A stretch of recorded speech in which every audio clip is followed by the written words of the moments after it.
Now I want to look at Milton Friedman and the Chicago School. Milton Friedman, of course, is famous, former president of the American Economics Association, Nobel Prize winner, wrote best-selling books, Capitalism and Freedom and Free to Choose, the latter of which was turned into a popular television series. They approach the question by using an empirical methodology. That is, for them, it's about testing the power of theories. So they approach it by presenting hypotheses. We predict that X will result in Y. So, for example, if you increase the minimum wage, the result of that will be that lower-skilled workers will find it more difficult to find employment. And you can test that with empirical evidence. Why do they think government should be limited? It's because they believe that there is such a thing as market failure. Markets sometimes fail. But there's also such a thing as government failure, that governments often fail. And they say if you compare those two things, usually government failure is much greater than market failure.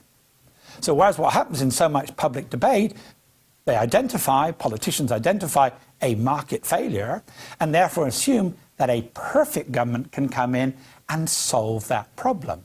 Whereas the Chicago School says that's not right. What we need to do is to compare imperfect markets with all the imperfections the Chicago School recognizes with imperfect government, with all the problems that government have. And they say normally when you do those two things, government failure is so much greater than market failure.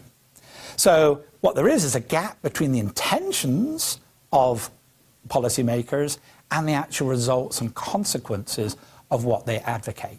Sometimes, for example, policies lead to the opposite to that of which was intended, perverse incentives. For example, the idea of rent control is to provide more opportunities for poorer people to provide housing. But by reducing the price of rental property, what you actually do is reduce the supply of rental property, actually makes it more difficult for poor people to find housing. It has the opposite effect to what's intended. Then there are many other government policies which might actually achieve the goals, the positive intended consequences of policies, but it ignores the negative unintended consequences of those policies. So, for example, raising the minimum wage, there are some people who benefit from that. They get a higher income because of it. But it ignores the negative unintended consequences. That is, larger numbers of people can't get jobs at all. And so we need to compare both the positive consequences, which were intended, and the negative unintended consequences.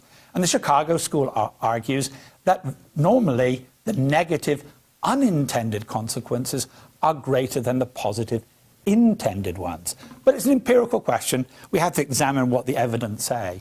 And why is there this gap between intentions and consequences? They argue it's because policymakers fail to take into account the importance of self-interest in explaining people's behavior. They ignore human nature. What should be the role of government according to the Chicago School? Well, Milton Friedman identifies 4 main areas of government responsibility. First of all, to protect us from our enemies, both internal and external enemies. We need a military to provide us for defense against our foreign enemies.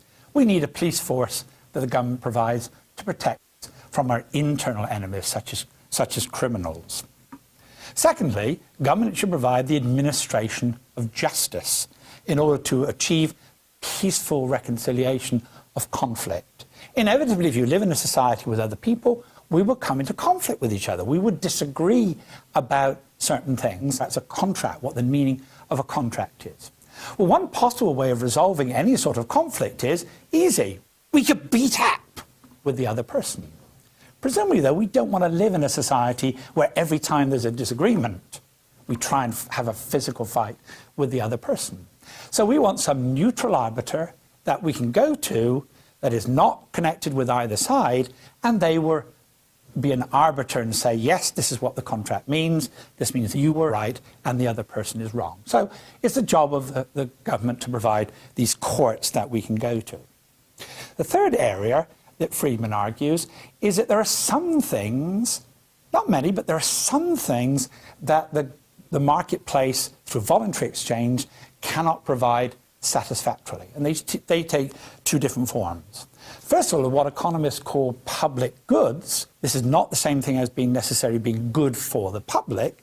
Public goods for economists have a very particular meaning. Public goods have two characteristics. First of all, you can't exclude people from the benefits of this program. And the second thing is they're non-rival. The fact that I consume more of it does not mean that you have less of the product. Best probably illustrated by an example. The classic example of a public good is defense. I'm not yet an American citizen, but I live on American soil. Supposing I didn't want to pay my taxes towards defense, I would prefer to be defended by Her Majesty the Queen, and therefore I'm not going to pay my taxes for defense. The problem with that is I do live on American soil. That means the American military are going to defend me whether I want it or not. I can't be excluded from American defense. But it's non-rival. The fact that I am protected means that the protection of me doesn't mean any less protection for anyone else. So that's a classic case of a public good.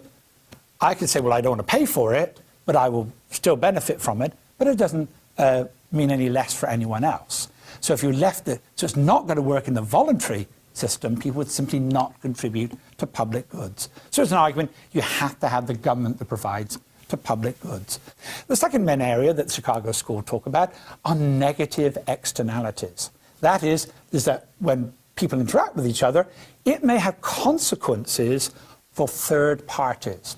The classic case of that is pollution. I may be producing a good, but I produce pollution, which then affects the people who live in the neighborhood. So it's argued, Chicago School says, we need some way of controlling these negative externalities, such as pollution. More controversially, Friedman argues that the poor are a negative externality. That is, that we don't want to live in a society where we walk down the streets where there are people begging and starving on the streets. So he argues it's a negative externality to live in a world where there's lots of poor people, and therefore he justifies as dealing with the negative externality some form of social safety net. And the fourth area he says the government needs to act is protect the irresponsible, those that we assume are not capable of looking after themselves. Classic case of that, of course, are children. We assume they're not in a position to make decisions for themselves. Normally we can allow parents to make those decisions, but we have to keep an eye. Not all adults treat children properly. And then we assume that there are some people who are mentally incapable of making decisions on their behalf. The government has to make sure that their interests are protected. So Friedman is very clear, these are the four areas that government should be active in or necessary to carry out. They're important, but they're still significantly limited. This approach is often called the social market approach. Friedman believes that what the government had these responsibilities, but as far as possible, they should use market mechanisms to achieve these ends. So, for example, it is a responsibility of government to make sure that every child is educated. But that does not mean that government has to provide the schools. Government, for example, could give vouchers or some form of school choice, private schools, but parents can choose whichever school they want to go to. So government has a social responsibility. It doesn't necessarily have to directly provide what those social responsibilities are.